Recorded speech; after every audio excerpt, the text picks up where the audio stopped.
J'ai décidé de dissoudre l'Assemblée nationale. C'est de la poudre de perlimpinpin. Cet adversaire, c'est le monde de la finance. Mais vous avez tout à fait raison, monsieur le Premier ministre. Je vous demande de vous arrêter. David Revaud-Dallon, ça reste entre nous. Bonjour, ça reste entre nous sur Radio J, l'émission politique comme nulle part ailleurs. Les meilleurs spécialistes réunis ici pour expliquer les coulisses, décrypter les choix, les stratégies, les petits malheurs et les grandes réussites de nos femmes et de nos hommes politiques. Le tout sans la moindre langue de bois, c'est rare. Et c'est tous les mercredis 21h sur Radio J. Alors cette semaine, on va parler du grand désarroi des maires de France face aux agressions qui explosent et à la baisse continue de leurs finances, et aussi très énervé par rapport au gouvernement et à Emmanuel Macron. On va se pencher justement sur le président et son cap politique, ou plutôt son absence de cap. Est-il un président sans boussole? Et enfin, on va s'intéresser à ces nouveaux populistes, après bien sûr l'élection en Argentine, qui débarquent sur la scène internationale, mais aussi la scène française. Décryptage tout de suite avec nos invités. Alors pour en parler autour de la table, les Top Gun du décryptage, la crème de la crème, et aujourd'hui c'est la Dream Team féminine. Tout d'abord l'indispensable Arlette Chabot, éditorialiste politique. Bonsoir Arlette. Bonsoir. Pour Arlette c'est indispensable. L'inévitable Émilie Zapalski, communicante, spécialiste en com de crise. Bonsoir Émilie. Et bien sûr l'incontournable Françoise Degois. C'est pas mal. Est-ce que c'est le niveau indispensable? Je sais pas. Quand même, c'est assez haut niveau. Françoise Degois, donc communicante, éditorialiste. Bonsoir Françoise. Salut David. Alors je vous rappelle la règle du jeu, même si vous la connaissez, pas de off, pas de langue de bois, vous pouvez vous livrer sans phare, vous lâcher, tout nous raconter. Bien entendu, tout ceci reste entre nous.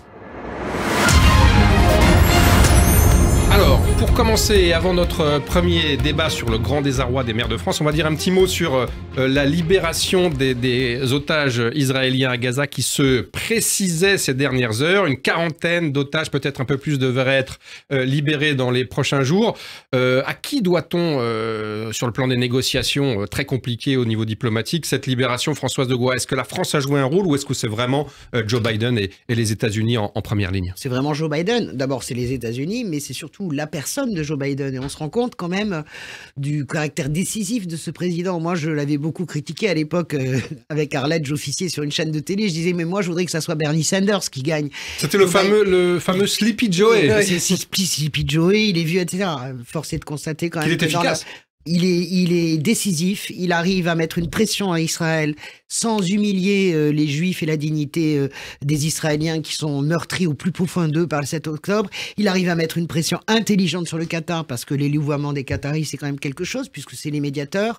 Il arrive à mettre une pression aussi sur Israël, je pense, sur les implantations. Il est intelligent dans la séquence, c'est-à-dire que il a la force de ce que sont les États-Unis. On sait très bien qu'il n'y a que les États-Unis, au fond, qui peuvent faire bouger l'État hébreu. Mais il est intelligent dans son approche humaine. Il y a quelque chose chez Biden qui est lié aux années d'expérience, aux années de vice-présidence, à sa vie personnelle aussi, qui fait que vraiment dans ce conflit, je l'avais déjà un peu noté sur l'Ukraine, mais alors là, sur le Proche-Orient, il est décisif. Chapeau, le gars. Une finesse dans l'exercice d'équilibrisme diplomatique, Arlette Chabot. Ouais, des mots choisis. Le rôle de la France dans cette affaire, finalement, il est assez mineur, même si Sébastien Lecornu a fait sa tournée au Proche-Orient la semaine dernière. La France est obligée de laisser faire, évidemment, le Qatar. Bien entendu, on a vu Sébastien Lecornu, d'ailleurs, qui est allé 2 fois au Qatar dans sa tournée au Proche-Orient. Il est obligé de laisser faire Joe Biden. Et Emmanuel Macron, on en parlera, a organisé aujourd'hui une réunion avec les ambassadeurs, on le sait, des pays arabes qui viennent de Chine et qui font la tournée des capitales des pays membres du Conseil permanent, du Conseil de sécurité. Bon, il fait ce qu'il peut, mais moi je trouve qu'il y a un truc formidable chez Biden, c'est que je crois que c'est la première fois qu'il y a un président qui tire les leçons de l'histoire aux États-Unis. C'était le mea culpa sur le lendemain du 11 septembre et le désir de vengeance et de rage qu'il avait animé. Il en a tiré les leçons en ce qui concerne le Proche-Orient. Il se rencontre. Moi, ce qui m'a beaucoup impressionné, c'est une remarque qu'il a faite en recevant le président chilien à la Maison-Blanche. Il a dit « Les décisions que nous allons prendre dans les 3 ans qui viennent engagent l'humanité pour les décennies à venir ». Donc, je pense qu'il est parfaitement conscient. C'est pas ce qu'on entend généralement chez les présidents américains. Cette phrase, elle est extrêmement importante. Alors, il est vieux, il est fatigué. On ne sait pas s'il ira au bout de la campagne et s'il résistera à Trump. Mais je trouve que pour l'instant, un président qui marque l'histoire, qui a tiré les leçons de ses prédécesseurs, erreur de Bush sur évidemment l'Irak. Erreur d'Obama sur je me retire, je laisse faire. Bien Et sûr. surtout, je ne m'intéresse pas au Proche-Orient parce que c'est trop compliqué. Il en a tiré les leçons. Trump n'en Et parle je pas. trouve que, alors Trump, on n'en parle pas, mais sur les deux qui est vraiment initiative, notamment au Proche-Orient, je trouve qu'il est incroyablement impressionnant. Vous êtes d'accord, Émilie, un président visionnaire?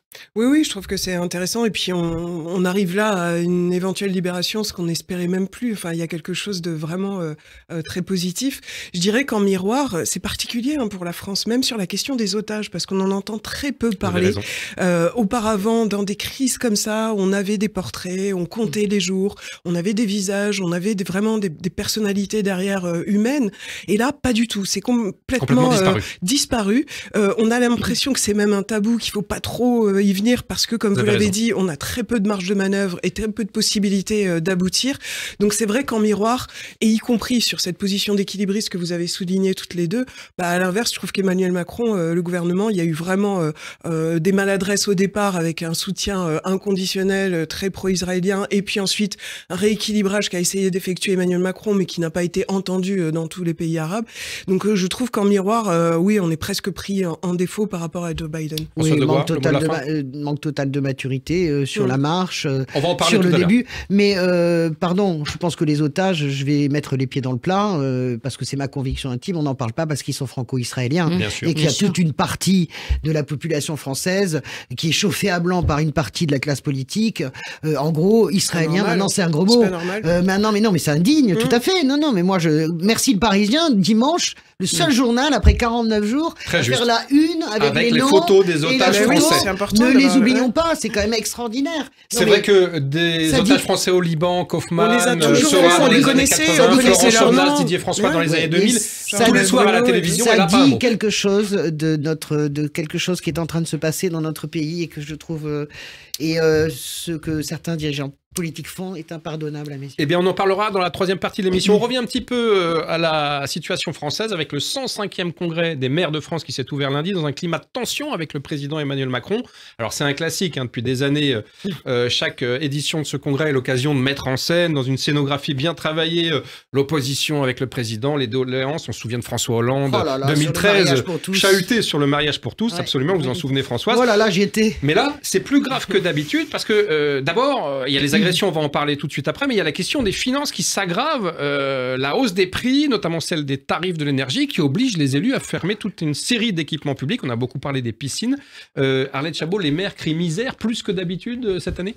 Non, ils ont raison de crier misère. Moi, ce pays tient avec les maires, les élus. Franchement, c'est ça le vrai problème, c'est qu'au fond, on va pas les regarder comme c'est pas la première fois qu'ils râlent parce que l'État ne leur donne pas assez d'argent. C'est quelque chose d'assez récurrent. Donc on peut dire suppression de la taxe d'habitation, etc. Le gouvernement dit on a compensé, les maires disent non. Enfin bon, bref, il y a un vrai problème effectivement d'argent. Mais je crois que est apparue effectivement l'importance des maires aujourd'hui. Et encore une fois, ce pays tient grâce aux élus. C'était même avant le Covid, parce qu'ils sont là, parce qu'ils s'occupent de tout. Alors c'est vrai qu'ils sont aujourd'hui menacés justement parce qu'on fait appel à eux. Il y a un côté consumériste insupportable j'appelle à 2h du matin le maire parce que j'ai un problème de voirie, je peux pas rentrer chez moi, j'ai un problème de voirie.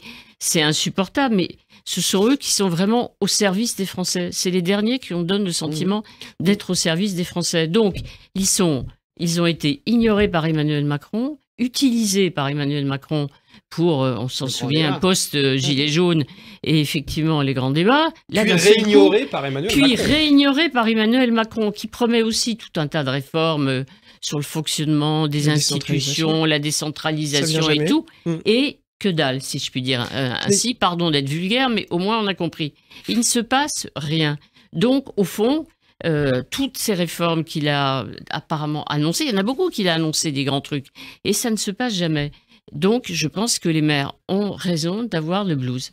Mais je pense que ça va même plus loin, parce qu'Emmanuel Macron a été très fort dans ses termes en accusation des collectivités lors d'une interview il n'y a pas très longtemps, en disant si la taxe foncière, c'est pas l'État, hein, c'est les collectivités, c'est elles les fautifs.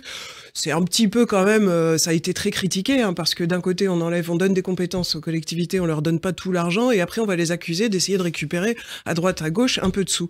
Je pense que ça va même au-delà de la question des sous, c'est la façon de considérer justement les élus, plus globalement tous les corps intermédiaires. Hein. Ça rentre pas dans le logiciel du gouvernement. 6 ans après, ça ne rentre toujours pas, malgré les essais. À chaque fois, on va essayer, on les réunit, on les câline après les émeutes. Là, on va les câliner. On les câline encore ce soir à l'Élysée, mais finalement, ça ne débouche sur rien, comme vous l'avez dit, Arlette. Il n'y a jamais de décision, et il y a même un mépris, j'ai l'impression vraiment, de ce que peuvent faire les élus, tout comme ce que peuvent faire les syndicats. On les remet dans leur territoire. C'était pas Jean Castex avec l'accent, hein, parce que c'était le monsieur territoire, parce qu'il avait le maire de Prades, petite ville de ça n'a pas fonctionné. Avec Elisabeth Borne, ça ne fonctionne toujours pas. Et là, en plus, évidemment, le président de l'Association des maires de France est un éventuel candidat pour la présidentielle. Donc forcément, il sort un peu plus ses muscles et organise un peu le match avec Emmanuel Macron. On les câline, vous le disiez. En fait, Emmanuel Macron invite ce soir 1000 maires à l'Élysée, mais surtout, il ne se rendra pas, et ça a déçu beaucoup d'élus, à commencer par David Lisnard, le président de l'AMF. C'est pas le grand amour, mais là, c'est quand même un petit manque de courage, non, de la part d'Emmanuel Macron, François Devois. Fillon, ça s'appelle. Vous savez, vous adorez le foot, et moi aussi. C'est vraiment, il joue à domicile, Emmanuel Macron. Il veut pas prendre le risque d'aller prendre des canettes au Vélodrome en arrivant. Bravo, belle métaphore. Ah bah, c'est la bonne métaphore, parce que c'est exactement ça. Et ça dit beaucoup encore une fois, de la réalité. Tout le monde me dit, oh là, t'es trop méchante avec Macron, mais on voit jour après jour, année après année, la réalité de ce personnage. Tout le monde pense qu'Emmanuel Macron est courageux. Il n'est pas courageux, il est bravache. Et en réalité, quand il y a un véritable danger, Emmanuel Macron ne vient pas. Il avait peur de quoi? Tout simplement, la bronca. Et alors? And so what? Vous faites la bronca, ok, mais vous pouvez finir avec une salle debout. Parce que moi, je rejoins ce que disent Émilie et Arlette. Honnêtement, les maires, ils ont eu une année horribilis cette année. C'est épouvantable. Non, mais alors cette année... sérieux, mars 2023, le maire de Saint-Brévin, maison incendiée par l'extrême droite, ok. Juillet 2023, le maire de La Haye-les-Roses, voiture bélier incendiée, sa femme qui se fracture le tibia en sortant ses enfants de la maison qui prend feu. Voilà. Les maires, depuis septembre, en première ligne au nord, au sud, à l'ouest, avec la folie du dérèglement climatique. Vous avez eu les émeutes au milieu, avec des millions d'euros de dégâts. Sérieusement, s'il y a bien une année où il faut que le président fasse, pas de la caninothérapie, j'ai horreur de ce mot, arrive, essuie les sifflets et dise « Ok, vous me sifflez, je comprends, mais moi, je suis venu vous dire quelque chose. Je suis venu vous dire que sans vous, il n'y a pas de démocratie. Je suis venu vous dire que vous êtes les soldats de la démocratie, vous êtes les soldats de la République. » Mais je vous jure, fait un discours comme ça, tout le monde lui fait innovation. Je pense qu'on attend des actes aussi, parce que comme l'a dit Arlette, il y a la décentralisation qui est en jeu, qui est attendue. Je voudrais finir. Bien sûr, la politique, c'est des actes, et bon, là-dessus, il n'est pas pire ou meilleur que les autres. Arlette a raison. Bon, les dotations de l'État, ça fond depuis des années, même Hollande, ça fondé. Alors attendez, le gouvernement explique que la fameuse DGF, la dotation globale de fonctionnement, va augmenter de 220 millions d'euros l'année prochaine, 2024, alors qu'elle était gelée depuis 13 ans. C'est quand même un argument, mais même si les élus... 220 millions d'euros sur 36 000 communes, je vous laisse faire la division, la péréquation, tout ce que vous voulez. Je veux dire qu'il y a les actes, vous avez raison, mais il y a la geste politique. Vous savez, on fait de la politique aussi, pas avec de la communication, avec quelque chose qui s'appelle la geste politique. Nous sommes dans un pays qui explose de toutes parts, avec la crise du Proche-Orient en plus. Vous avez un devoir de concorde nationale. Il faut trouver tous les écrins dans lesquels vous pouvez placer cette force de l'union de ce pays. Qu'est-ce qu'il fait? Il va pas chez les maires, mais par contre, il va les chefs et il les engueule. Tiens, il y avait longtemps quand je n'ai pas fait engueuler par Macron. C'est vrai, je me disais, quand est-ce qu'il va ressortir de sa boîte? Il faut se réveiller. Les gars, on va en parler tout à l'heure. On va en parler. C'est peut-être un moyen d'ailleurs de prendre un peu d'oxygène. On va en parler dans une séquence difficile. Vous parliez, Françoise, de la sécurité des élus. D'ailleurs, le titre de ce 105e congrès des maires, c'est « Commune attaquée, République menacée ». Et c'est vrai que les maires sont de plus en plus victimes de violences. Vous citiez La Haye-les-Roses, Saint-Brévin. Les atteintes physiques envers les élus seraient en hausse de 15% en 2023 et on compterait d'ici la fin de l'année 2600 plaintes et signalements. C'est énorme. On va écouter tout de suite d'ailleurs à ce sujet David Lisnard, le président de l'Association des maires de France. C'est un phénomène effectivement grandissant. C'est objectivé aujourd'hui, on le sait. l'AMF avait tiré la sonnette d'alarme, la première, hein, et a mis en place des dispositifs d'accompagnement des élus depuis 3 ans. Il y a 2 explications. Une explication qui tient à l'état de l'évolution de la société, c'est-à-dire que ça justifierait une émission elle toute seule, mais le délitement de l'autorité, le nihilisme, enfin sans employer des mots compliqués, la remise en cause de la décision, et c'est ce que subissent des enseignants, c'est ce que subissent des policiers, c'est ce que subissent des magistrats, c'est ce que subissent des élus, notamment les maires. Quand vous êtes maire, notre quotidien, c'est souvent de dire non, au nom de l'intérêt général, à des abus, à des comportements inciviques, à des jets de déchets. Donc vous vous exposez à une minorité, heureusement, d'individus qui parfois se comportent plus en attardés capricieux, adolescents, qu'en citoyens.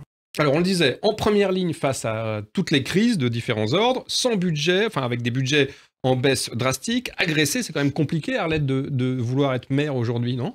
Ben c'est pour ça qu'on voit bien, il y a la démission des maires, plusieurs milliers un an après l'élection. Ouais, on est passé de 350 démissions par an à 450. 450, voilà. Et puis, il y a des communes dans lesquelles il n'y a plus de candidats pour être maire, où il y a plein de gens très bien qui refusent parce qu'ils n'ont pas envie de...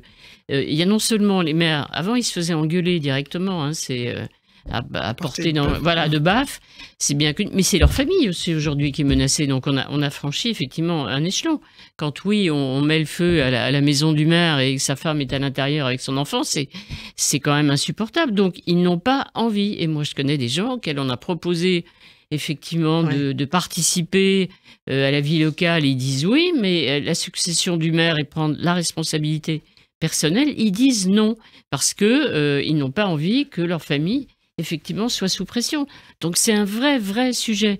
Alors je suis d'accord, le président qui aime beaucoup les mots, il n'est pas obligé d'aller effectivement au congrès des maires. D'autres présidents n'ont pas voulu être sifflés ou être pris à partie, mais enfin François Hollande, qui n'était pas forcément toujours très courageux, on peut le dire, il y avait été, c'était confronté. Il est allé aussi, Emmanuel Macron.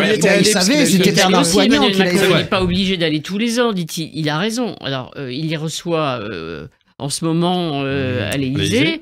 On verra si effectivement il y a un discours très fort ou s'il s'est contenté de se balader au milieu des maires et en échangeant avec l'un ou l'autre. Mais franchement, il faut un discours fort parce que sinon, quel est l'intérêt? C'est sûrement pas l'argent qu'on gagne, on le sait bien. On va revaloriser. Et j'ai vu si quand même, on va mettre une cellule de soutien psychologique, quoi. En gros, un numéro de téléphone, téléphoner, c'est une blague pour les maires. Alors que paradoxalement, le maire était la figure quand même la plus appréciée, toujours un des élus les plus appréciés, et l'élection municipale était la plus courue, souvenez-vous, après la présidentielle et législative. Pourquoi cette crise des vocations, d'après vous, Émilie? Ah bah c'est difficile de tout faire en même temps quand même. Et surtout, moi j'ai l'impression en quelque sorte de la démocratie locale. C'est compliqué de rester motivé pour des rémunérations moindres, pour beaucoup de problèmes, et en plus cette question de la sécurité qui se rajoute. Et je trouve que vous l'avez dit, hein, sur les familles, c'est encore pire, quoi. Il y a un moment, voilà, je fais tout pour mon boulot et je mets en danger ma famille. Ça va, quoi. Il y a un moment, ça va. Mais je trouve que ce qu'il y a au niveau du gouvernement, c'est une incompréhension. Moi, il me semble, j'ai l'impression que c'est total sur ce que c'est que le métier de maire, mais dans un domaine, dans un milieu rural ou semi-rural, périurbain. Il n'y a pas de compréhension du tout. Pour le gouvernement, c'est un maire de métropole qui a de l'argent, qui a un taf, qui a un staff, qui a des équipes, qui a de l'ingénierie, avec une ville qui va bien, avec des problèmes de riches finalement quelque part. Ça, ils savent gérer. Et puis ça fait de la croissance, et puis ça fait de l'emploi, et ça va. Par contre, les questions des endroits perdus où vivent de plus en plus de gens, qui représentent quand même 30% de la population et 70% de la surface française, quand même, faut le dire. Donc c'est nous aussi. Hein.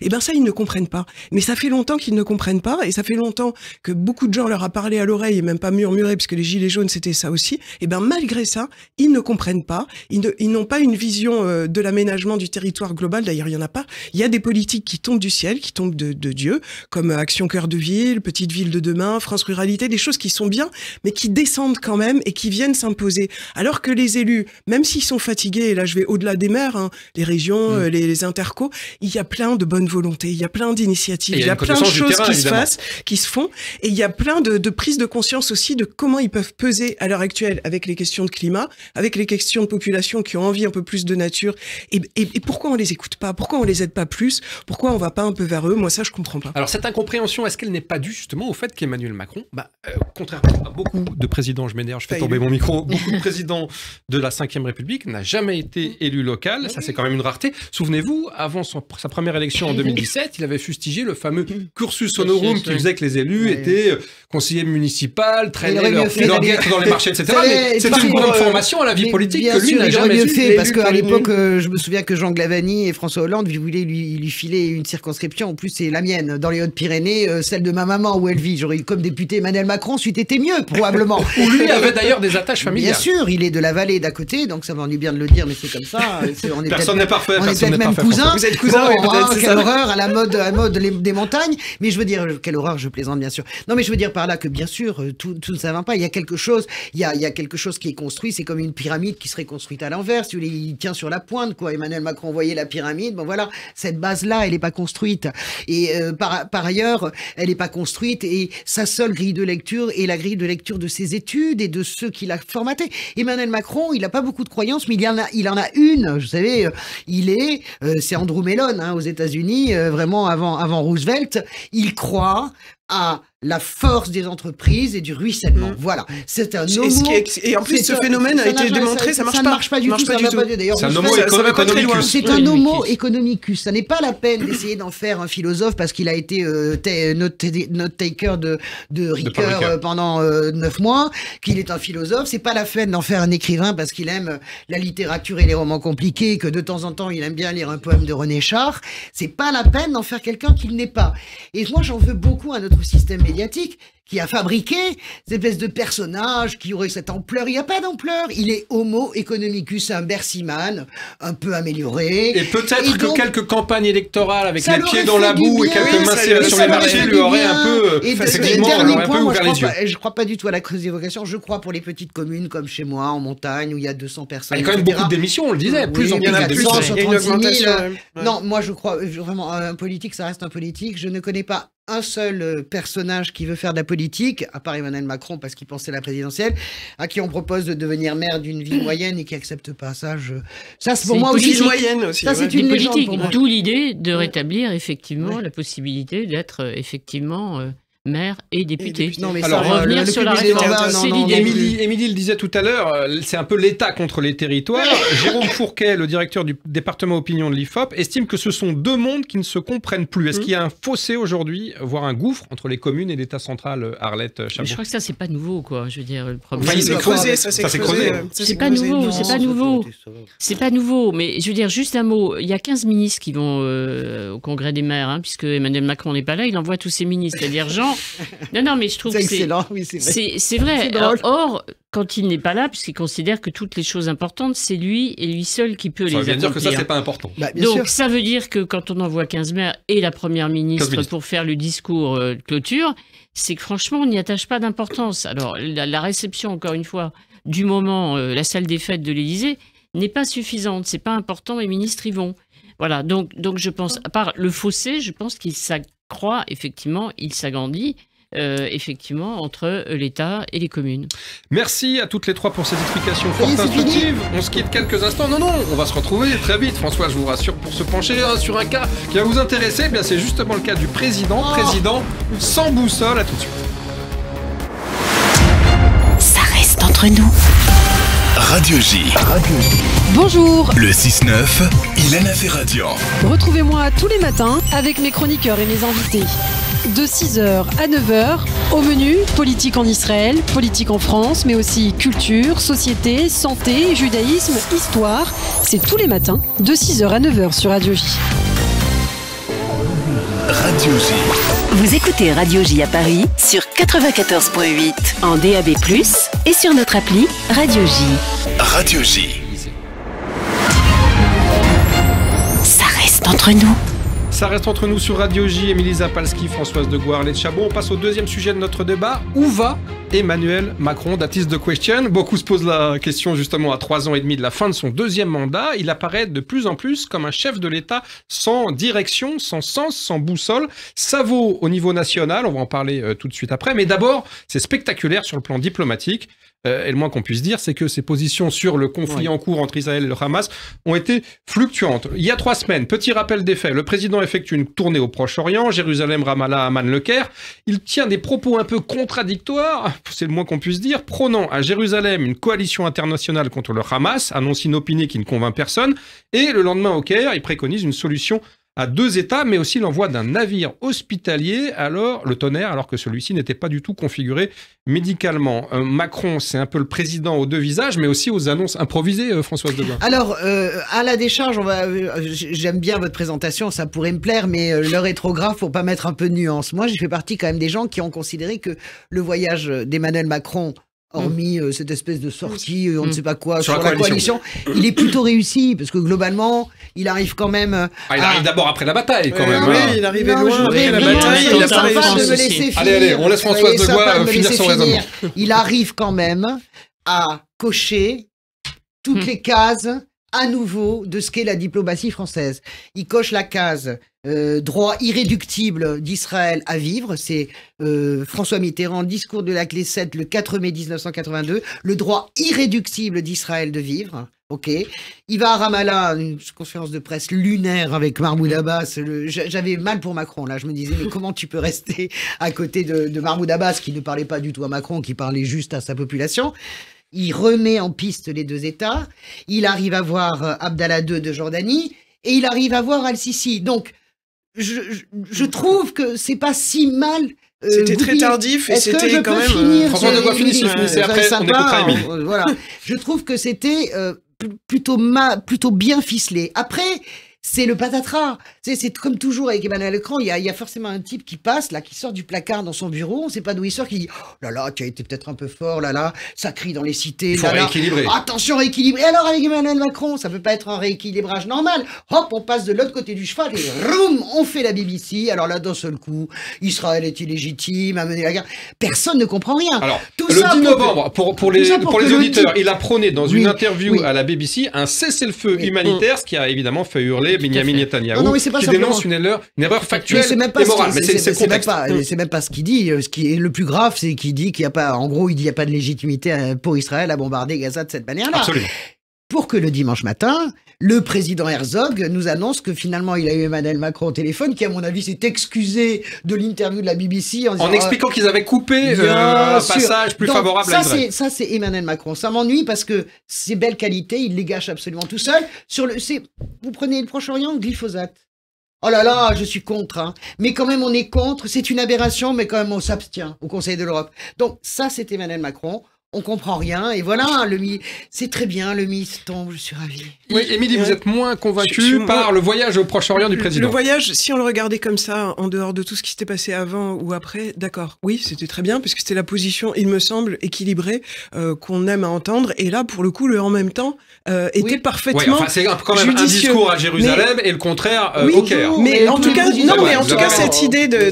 cette idée du en même temps, là, pour le coup, convenait très bien à la situation, sauf que ça venait 15 jours après ou 10 jours après l'attaque, et surtout 10 jours après cette position très pro-israélienne inconditionnelle avec la présidente de l'Assemblée nationale qui était allée, et ça voilà, ça n'a pas équilibré, et à tel point que voilà, il cravache toujours pour essayer de récupérer cette position équilibrée. Moi, il me semble que le péché originel dans sa façon d'envisager la diplomatie et ses déplacements, c'est qu'il veut toujours être le sauveur, il veut toujours trouver la solution, il veut toujours annoncer quelque chose. Là, il nous a fait la coalition internationale dès le lendemain. C'est la politique du voilà, coup. Il faut absolument. Souvenez-vous de lui dans la foule au Liban il y a quelques années qui disait je vais vous sauver tous, on va trouver des solutions. Ils sont dans une situation, mais vous vous rendez compte qu'elle. On a vu qu'il n'avait pas sauvé grand-chose à Beyrouth. Non, mais c'est grave parce que et puis Poutine, tout ce qu'il a mis en scène, les discussions, il raccroche et Poutine fait ce qu'il veut, il nous met en scène ça, il nous le diffuse dans un documentaire. Je pense qu'il veut absolument avoir la solution, donner quelque chose à manger, être le sauveur, et il va trop vite, il va trop trop vite. Il veut À sa absolument. décharge, je dis que c'est pas. Je dis Et après, on écoutera Arlette quand même un petit peu. Arlette, mais qui a fait en tant que journaliste et moi en tant qu'autre chose conseillère beaucoup de sommets internationaux, c'est quand même la maladie française. Hein. C'est pas Oui, la c'est la maladie française, mais c'est pas à la ce maladie. point, à ce point, non, les bourdes qu'il y a eu, je suis désolée, sur le plan international. La politique du coup, c'est la maladie française. Moi, j'ai le souvenir Ouais, mais d'arriver à prudence. l'ONU. J'ai le souvenir d'arriver à l'ONU avec la délégation française et d'avoir entendu dans les rangs, je dirais pas de qui, grande nation, dire voilà les Français qui débarquent. Oui, voilà. mais aussi, il y a autre chose, c'est la façon directe de dire les choses. En Afrique, voyage en Afrique. Mais Chirac était pareil. J'ai Le pas seul vu à ce qui point, met Sarkozy est exactement pareil. L'homme noir qui est jamais rentré dans l'histoire, discours de Dakar. Mais écoutez, sérieusement, les Français, c'est ce qui caractérise les Français. La politique du coup d'éclat permanent. L'arrogance totale. On est les Français. Le volte-face. Alors parfois, ça marche parce que quand Mitterrand fait le discours à la Knesset, même s'il annonce premier chef d'État occidental, grande nation a annoncé il faudra un jour 2 États. Villepin en Irak. Eh bien, honnêtement, là, vous avez comme toute la Knesset qui se lève. Vous avez un coup d'éclat de Villepin pour 10 000 bêtises qui suivent derrière. C'est évidemment sa France, ce vieux pays qui n'a jamais mis un genou à terre. Bon, là, tout le monde rigole, mais ça nous a quand même fait plaisir. Discours à l'ONU. Et il avait raison, comme le dit Biden aujourd'hui. Oui, il avait raison. Donc, mais là, moi, je trouve qu'il y a. Attendez, on va quand même écouter un petit peu Arlette Chabot, si vous permettez. On va partager un petit peu les temps de parole, si ça vous ennuie pas. La position française, Arlette. Alors, il y a quand même une question. C'est quoi exactement la position de la France sur le conflit en cours? Même les diplomates du Quai d'Orsay ont du mal à suivre, puisqu'un certain nombre d'entre eux, et c'est très rare, se sont inquiétés de ces fluctuations la semaine dernière dans le Figaro. C'est quand même rarissime, je le disais, que le Quai d'Orsay, que des hauts fonctionnaires, des hauts diplomates du Quai d'Orsay s'inquiètent comme ça des fluctuations de la position française. Alors, je suis d'accord avec... je trouve que le voyage était réussi. Parce que là, on avait la fameuse position équilibrée. Dieu sait que c'est très compliqué, la position équilibrée de la France au Proche-Orient. Donc ça, c'était bien. Le problème, c'est que si vous voulez jouer, il y a une partition, c'est la politique équilibrée de la France au Proche-Orient, mais après, il y a l'interprétation. Et c'est là qu'Emmanuel Macron se plante. C'est-à-dire que, donc encore une fois, on a dit bien, c'est la tradition française, d'ailleurs il s'en réclame, mais après ça dérape totalement et ça déraille totalement. Voilà, c'est-à-dire que vous pouvez avoir la même partition, la même symphonie, mais il y a quelqu'un qui joue en faisant des fausses notes, qui joue faux. Le pipeau. Qui joue faux, et du coup, on comprend plus rien. Donc comme c'est déjà très compliqué à tenir, cette position François Mitterrand, Jacques Chirac, voilà, donc position, voilà, comme dit Gaulo-Mitterrandiste, comme ça on a tout le monde a compris. C'est vrai, c'est vrai. Et il faut jouer la symphonie avec habileté et jamais, effectivement, et c'est très difficile. Oui. Or après, Emmanuel Macron vient, c'est dur en même temps, mais c'est des successions de positions. Donc on comprend plus rien.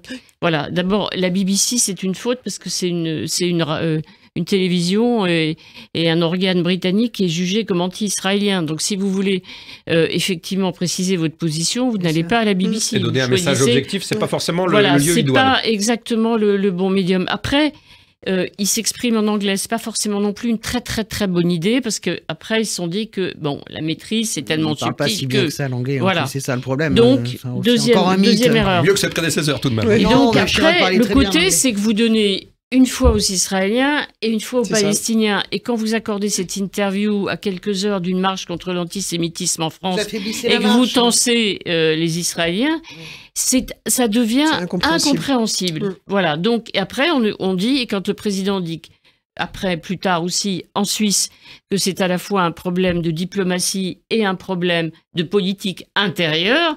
Alors là, franchement, vous êtes extrêmement sceptique et interrogatif. Je suis absolument d'accord avec ce que dit Arlette. Et par contre, je vous trouve trop gentil sur la question des diplomates du Quai d'Orsay. Vous savez qu'une guerre se joue depuis des années entre la politique arabe du Quai d'Orsay et tout le reste. Je sais très bien quelle est la valeur de l'ambassadeur de France en Israël, qui n'a aucun poids par rapport au consul de Jérusalem, par exemple. Qui a changé il y a quelques mois. Oui, mais bon, on connaît absolument l'histoire. Moi, cette offensive des diplomates, c'est une offensive purement politique, c'est une offensive qui est liée à un antisionisme infantile, qui existe dans les recoins du Quai d'Orsay. Alors, c'est moi qui dis ça, normalement, je ne devrais pas être sioniste, mais probablement que je le suis beaucoup plus que tant et tant d'autres. La réalité, c'est que cette fronde-là, c'est une fronde politique, et là, elle aurait dû être réprimée, parce que ça n'est pas acceptable, et ça dit beaucoup tout ce qui se passe sous les ors et les tapis petit feutré du Quai d'Orsay. Alors, sur la scène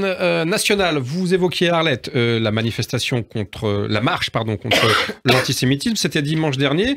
Là encore, Macron avait exhorté tous nos concitoyens à y participer avec force dans une lettre aux Français publiée dans le Parisien, mais lui, il n'y met pas les pieds. Cette absence n'a évidemment pas été comprise. Alors là, l'exercice d'équilibriste tourne à la haute voltige, non, Émilie? Moi, j'ai été assez choquée parce que justement, si on a cette position d'équilibriste, là, ça donnait l'impression, alors j'y vais pas parce que je vais être considéré comme pro-israélien, alors que c'était justement une marche globale contre l'antisémitisme. Franchement, moi, j'ai pas compris. J'ai vraiment pas compris cette posture. Je pense que ça aurait beaucoup plus de poids. Et franchement, moi, d'ailleurs, j'y suis allée aussi, j'ai regardé, et j'ai vu les images aussi, et je trouve que c'était émouvant, finalement. Moi, j'étais pas au début convaincue par cette marche, justement, à cause de ces questions de pas organiser chacun, être dans un camp. Il y avait la veille une manifestation pour soutenir les Palestiniens. Je pense qu'on pouvait aller aux deux. Moi, j'ai été très choquée aussi qu'il y ait le Rassemblement national dans les rangs. Je trouve que c'est difficile de manifester. Voilà. Et j'avais l'impression que si le président venait, ça mettait un peu un chapeau sur tout ça, et que c'était très émouvant de voir Hollande, de voir Sarkozy, de voir tous ces responsables politiques derrière ce bandeau. Moi, j'ai trouvé ça très émouvant, et je pense que ça marque des choses. C'est peut-être symbolique, mais c'était important. Je pense que c'était une erreur terrible de pas venir.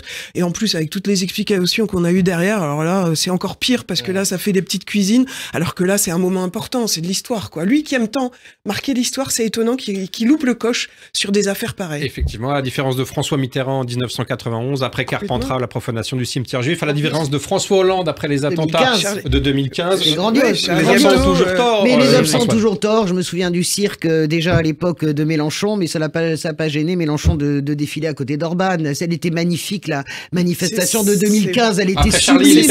Après Charlie, il y avait Netanyahou aussi avec sa sécurité. Et Mahmoud Abbas. Mais Mahmoud Abbas, c'était d'une puissance. J'ai encore les larmes aux yeux de cette marche. On était 4,5 millions, je sais pas. Moi, j'ai trouvé ça extraordinaire. Évidemment, c'est un petit monsieur, en fait, Emmanuel Macron. D'abord, on l'a pas sifflé. Quand je dis ça, c'est parce que j'ai entendu un ami dire, mais pourquoi on l'a pas sifflé? On l'a pas demandé de venir dire avant une marche, je n'y participerai pas. C'est affaiblir une marche. Non, il dit même pas, je vais vous écrire. C'est déjà affaiblir une marche. C'est délégitimer une marche. En plus, attaquer de toutes parts cette marche avec le trouble, et je suis d'accord avec vous, sur le Rassemblement national. Donc, il n'est pas là. Mais, Émilie, encore une fois, peut-être que vous êtes trop gentil. Moi, ce qui m'a été soufflé, c'est pas simplement Yacine Bellatar, parce que ça, c'est une grande partie de la question. C'est simplement qu'au départ, Emmanuel Macron, il pense que la marche, ça va être un four. Si je puis m'exprimer ainsi, que ça va être raté. Donc, il veut pas être associé à une marche où il y aurait 20 000 personnes. C'est raté. Mais il est complètement... Comment, mais tu parles d'une stratégie, d'une puissance, d'une dimension politique. C'est-à-dire que, et quand bien même, eh bien, on est 10 000, je marcherai avec les 10 000. D'accord. Vous voyez ce que je veux dire? Pardon. Juste d'un mot. Il faut dire quand même, pour être honnête, la présence de François Mitterrand après la profanation du système de Carpentras, c'était simple. Tout le monde visait l'extrême droite. Pas compliqué d'aller rejoindre une marche.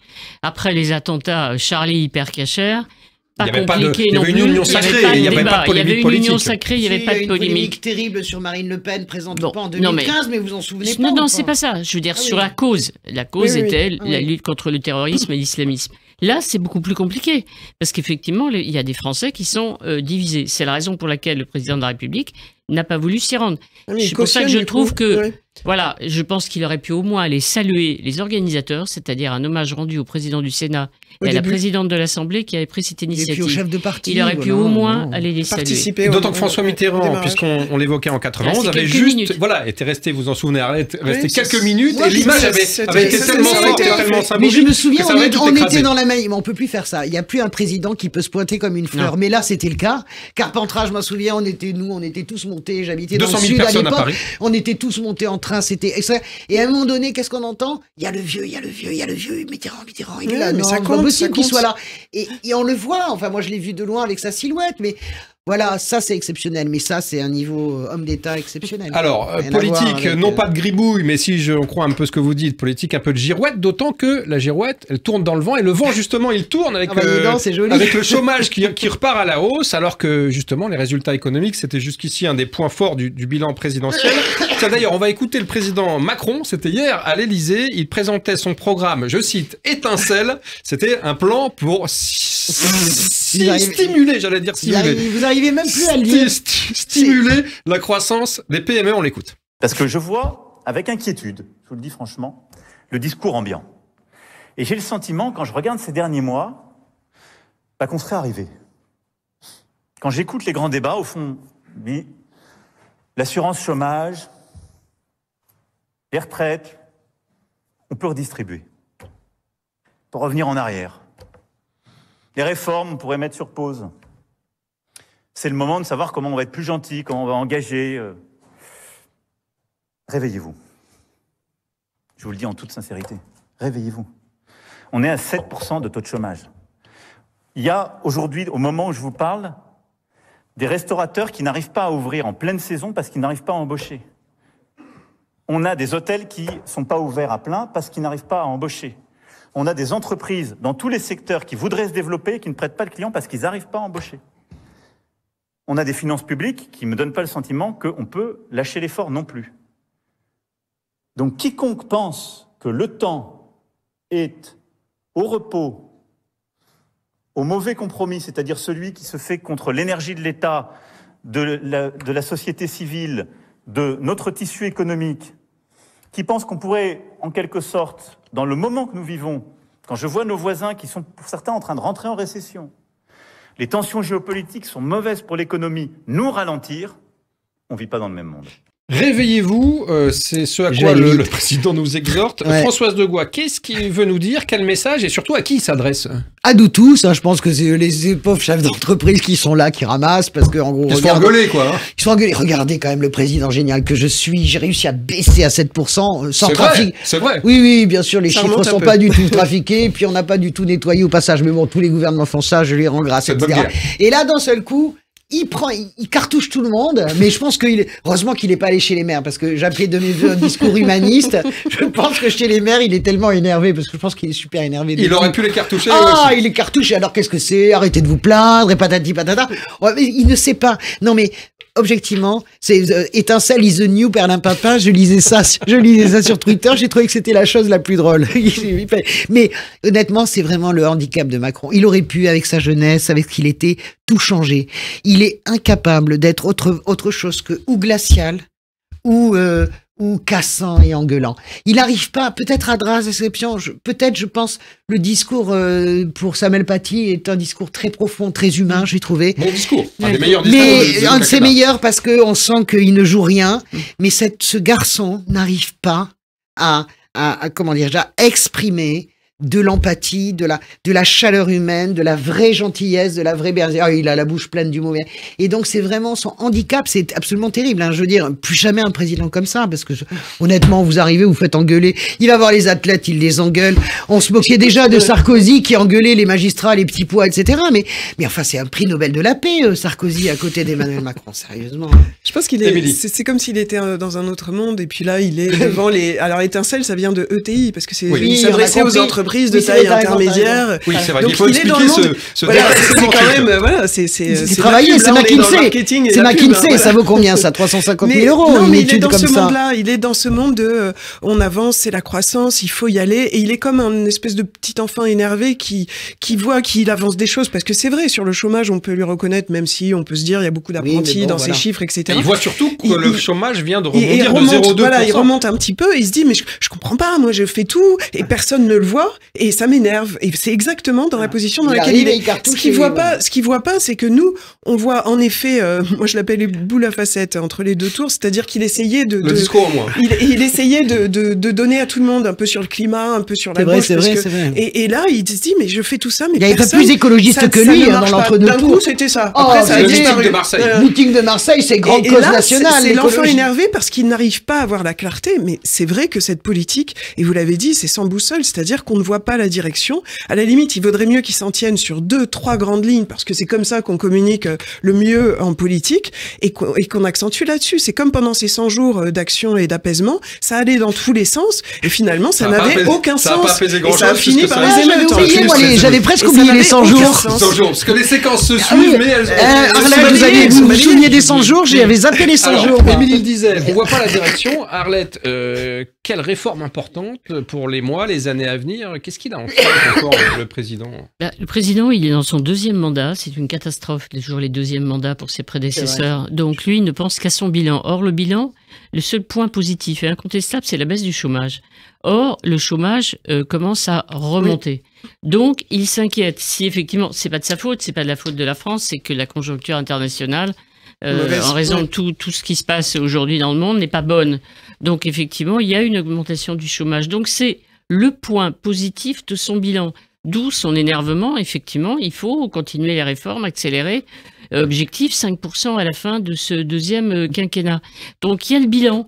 Le bilan aussi, on y revient, international. Il veut avoir été le président français qui laissera une trace aussi. On avait même dit qu'il ambitionnait le prix Nobel de la paix. Rappelez-vous, c'était il y a un an à peu près. Donc il essaye aussi, en s'agitant en permanence, que c'est plutôt de l'agitation, à toujours être celui qui aura réussi à faire la paix. Donc il a échoué Russie et Ukraine, ça n'a pas marché, c'est moins qu'on puisse dire. Aujourd'hui, au Proche-Orient, il essaye de jouer un rôle. Le lendemain, donc il organise à nouveau, il pense à des conférences pour exister demain et laisser une trace dans l'histoire. Je pense qu'il a tort. Il devrait effectivement, et je rejoins effectivement Émilie, prendre 3 priorités. Ne parler que sur ces sujets en permanence et se dire, il l'avait fait sur l'éducation un peu. Oui, mais c'est la priorité de ces priorités qui s'ajoute aux priorités prioritaires. Donc, exactement. Eh bien, le président, je pense que c'est ça. Mais l'obsession du 2e quinquennat et de la trace qu'on laisse dans l'histoire, on n'a pas fini d'en parler. Eh ben, le président a pris le tarif, on l'a vu, comme la disent les jeunes. Réveille-toi, on l'a dit, Merci pour ces explications. En tout cas, les auditeurs, ils sont réveillés, ça c'est certain. On se quitte quelques instants, on se retrouve très vite pour parler de ces nouveaux populistes qui essaiment un petit peu partout dans le monde et même chez nous. À tout de suite. Ça reste entre nous. Radio J, le 6-9, Ilana Ferradian. Tous les matins, à 7h45 sur Radio J, Christophe Barbier. Je vous retrouve tous les matins dans le 6-9 d'Ilana Ferradian avec un invité politique chaque jour. C'est le Barbier du matin. C'est tous les jours, à 7h45 sur Radio J. Radio J. Vous écoutez Radio J à Paris sur 94.8 en DAB+, et sur notre appli Radio J. Radio J. David Revaud-Dallon, ça reste entre nous. Radio J, ça reste entre nous. Émilie Zapalski, Françoise de Goire, Arlette Chabot. 3e, dernier sujet de notre débat, les nouveaux monstres. C'est le titre d'une célèbre comédie italienne de Dino Risi et Ettore Scola, mais c'est aussi un phénomène politique qui se répand sur la planète. On connaissait déjà Donald Trump, Recep Tayyip Erdogan, Jair Bolsonaro, Viktor Orban. Voici un nouveau venu dans le club des populistes élus au suffrage universel. Javier Milei, je ne sais pas si je le prononce bien, élu dimanche président de l'Argentine, partisan du dégagisme, climato-sceptique, libéral, ultra-radical, tout en excès, en provocation, parfaitement dans l'air du temps. Il compare la monnaie nationale à un excrément, je cite, il veut d'ailleurs remplacer le peso argentin par le dollar et entend supprimer la banque centrale. Son programme, il l'appelle le plan tronçonneuse, ça a le mérite d'être clair. Qu'est-ce que ça nous dit, Françoise de Gois, de l'élection de ce président populiste, un de plus sur l'échiquier mondial dans cette époque? Alors ça me dit, vous savez que je suis Gramsci est mon idole, au point que je vais visiter sa tombe et sa maison natale quasiment tous les étés en Sardaigne. Voilà, j'aime infiniment ce penseur. Antonio Gramsci, théoricien du communisme, qui était déjà en opposition avec l'Union soviétique. Et du combat pour l'hégémonie culturelle qui précède la victoire politique. C'est ça, et qui a été emprisonné par Benito Mussolini, qui avait dit un cerveau comme ça, il faut l'empêcher de penser pendant 10 ans. Et effectivement, il est mort en prison. Et Gramsci avait cette phrase magnifique qui disait « Le vieux monde est en train de mourir, le nouveau monde peine à naître, et entre les deux surgissent les monstres. » De ce clair-obscur surgissent les monstres. Nous sommes dans ce clair-obscur du temps des monstres. L'humanité, une grande partie de l'humanité a compris que nous ne pouvons plus continuer comme ça. Les gens le sentent inconsciemment. Ils se disent on ne peut pas le changer parce qu'il y a le sentiment d'impuissance. Mais globalement, cet élan de dire ce vieux monde-là, on ne peut plus continuer comme ça sur le plan climatique, de la redistribution, c'est quelque chose qui est inconsciemment partagé à l'échelle de la planète humaine. On a tous à peu près les mêmes sentiments où qu'on vive. Mais on ne sait pas quel est le nouveau modèle. Et au milieu, il y a des monstres qui rentrent dans les interstices. Donc nous sommes dans le temps des monstres. On en a souvent parlé avec Arlette. Il y a quelque chose pour moi qui est effrayant. À voir Erdogan qui nous menace à nouveau des croisades. Vous remarquerez que personne n'a moufté au sein de l'Union européenne. Personne, parce qu'il nous tient avec les 4,5 millions de migrants. Il y a Erdogan qui nous menace de croisades. Je ne parle pas des Iraniens. Bon, il y a Poutine. On s'était débarrassé de Bolsonaro. Voici Javier Milei. Toujours la même stratégie de conquête du pouvoir par l'outrance, par le numérique. C'est aussi une génération. Milei, c'est la jeunesse qui a voté pour lui. Hein. Donc c'est la génération TikTok, la génération réseaux sociaux. Je pense qu'il y avait Beppe Grillo qui a été un précurseur en Italie de cette façon de conquérir le pouvoir qui ressemble étrangement à ce qui est en train de devenir aujourd'hui Jean-Luc Mélenchon. Donc nous sommes dans ce clair-obscur. Il va falloir s'accrocher avant que des choses s'éclaircissent. Justement, les mêmes causes produisant les mêmes effets, les raisons de l'élection de Javier Milei en Argentine, c'est d'abord une économie en ruine, mais aussi une population qui ne supporte plus la déconnexion des élites du pays. Est-ce qu'on peut s'attendre à la même chose en France, à part l'économie en ruine, qui n'est évidemment pas comparable? Au niveau de l'économie, je crois qu'on est à 143% d'inflation chaque année. On n'est pas du tout dans la même chose. Sûr. Et beaucoup de jeunes qui veulent partir et qui ont voté notamment pour lui et qui veulent partir parce qu'ils supportent plus cette situation. Moi, ce que je constate, c'est que oui, il y a une attirance pour ce genre de personnage qui débarque. Une impulsion aussi. Il y a une impulsion, il y a la colère aussi, mais ça dure pas si longtemps finalement. Et c'est peut-être ça qui rassure. C'est une passade finalement, c'est une passade. Regardez Trump, on va voir ce qui va se passer. Regardez Bolsonaro. Alors Erdogan, c'est moins le et qu'est-ce qu'ils font aussi comme changement? Regardez Mélanie, si on parle phénomène peut-être un peu moins clownesque, mais d'extrême droite, elle fait pas grand-chose. Elle s'aligne au niveau international. Notamment sur la politique migratoire, sur laquelle elle s'avère totalement impuissante. Donc c'est juste pas dans la catégorie des monstres, en tout cas sur l'extrême droite, parce qu'il y a aussi cette connexion. Moi, c'est ça que je vois. Si on voit en France des phénomènes clownesque, moi je mettrais Éric Zemmour dedans, même s'il n'a pas ce côté personnage. Vous avez mis Jean-Luc Mélenchon. Même s'il fait pas rire. Et on voit que ça prend pas non plus, parce que Éric Zemmour, pas candidat, qui nous fait fantasmer sur le grand remplacement, ça a marché. Au moment où il était candidat, même s'il a fait quand même quelques pourcentages, alors qu'il n'était pas connu que dans les médias, c'était important, mais on a vu que les Français ne prenaient pas. Moi, ce que je trouve plus dangereux en France, c'est que justement, ces clowns-là, ils font disparaître l'extrême droite et ses côtés un petit peu plus populistes qui sont bien propres, bien nets et qui sont représentés à l'heure actuelle par Marine Le Pen et Jordan Bardella. Donc nous, on a un autre phénomène, c'est-à-dire un phénomène caché. C'est des clowns qui sont cachés, enfin en tout cas des personnalités populistes, des monstres qui sont cachés derrière des belles images, des beaux habits, des belles cravates dont on a beaucoup parlé à l'Assemblée nationale. Et ça, c'est plus inquiétant parce que quelque part, ça peut installer un pouvoir qui peut être peut-être plus durable parce que, et on l'entend beaucoup, d'ailleurs avec le conflit israélo-palestinien, on entend les langues qui se délient beaucoup aussi, qui se décomplexent par rapport à ça et l'extrême droite et la peur de l'étranger notamment. Et j'ai l'impression que ça s'installe. Donc en France, je suis pas sûre qu'on puisse élire vraiment des clowns, des nouveaux monstres de ce type, mais par contre, on s'approche avec ces déguisements, on s'approche de l'extrême droite sans s'en rendre compte et en se dédouanant, en se disant non, ils sont plus tellement d'extrême droite, non, finalement, ils sont plus si antisémites, non, ils sont plus comme ci, comme ça. Alors que la réalité, c'est que c'est toujours là. Alors, c'est vrai qu'il y a ce populisme en cravate d'extrême droite, mais il y a un monstre qui apparaît aussi de l'autre côté, sur l'extrême gauche, Jean-Luc Mélenchon. Il a encore fait des siennes, d'ailleurs. C'était hier à l'Institut La Boétie, son institut de formation politique, de formation des cadres. Il s'exprimait à propos de son refus constant depuis les pogroms du 7 octobre de qualifier le Hamas de mouvement terroriste. On l'écoute tout de suite. Alors, quand même, comme m'a dit la voix en plus.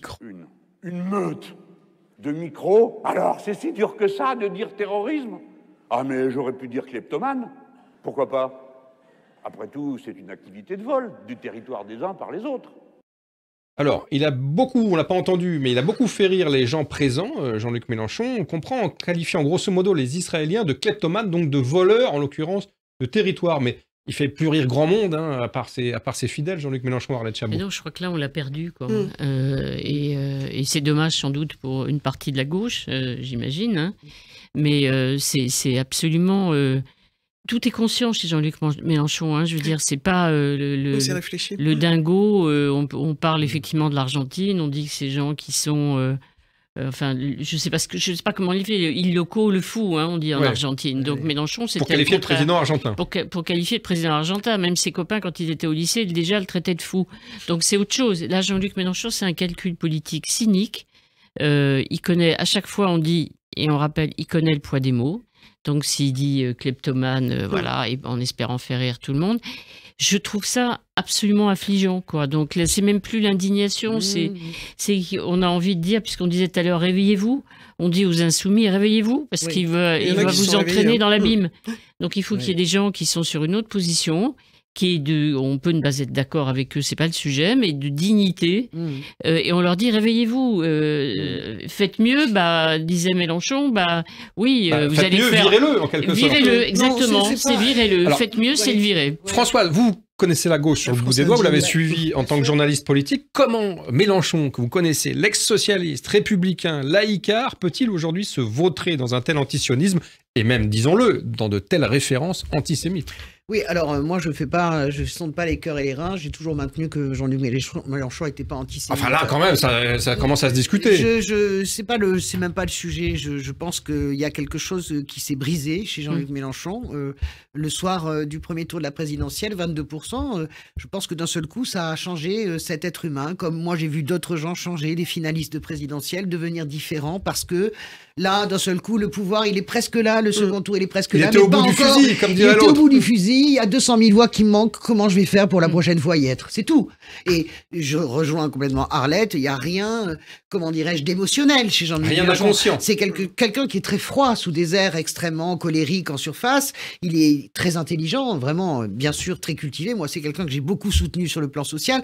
Mais ce qu'il fait en ce moment est absolument impardonnable. Et la rupture est telle de cet électorat de la social-démocratie, plutôt rouge ou rose vif comme moi, qu'on n'a jamais vu un candidat de présidentiel perdre 57% en une semaine de ses électeurs de premier tour. C'est-à-dire que les gens refluent. Mais Jean-Luc Mélenchon, lui, n'est pas dans une pathologie antisémite ou antisioniste.